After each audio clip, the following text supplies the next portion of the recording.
Hello everyone, welcome back to the channel. So today I'll tell you how to get your Facebook page or profile verified. For this you just have to open your Facebook app. Just open it and here select menu, just tap on it and now scroll down and look for settings and privacy. Just tap on it, then tap on settings. After that you just have to tap on account center. Just tap on it and here scroll down and look for show your profile is verified.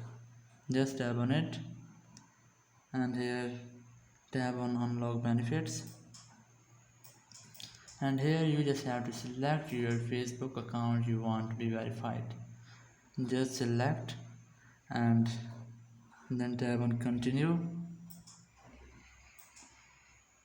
After that you just have to add your credit or debit card for this purpose. The Facebook will charge you for this and you will be charged 2000 per month. After adding that, your profile will be verified by Facebook and you will get a blue tick on your profile icon. Thank you very much for watching the video. Until next video, bye bye.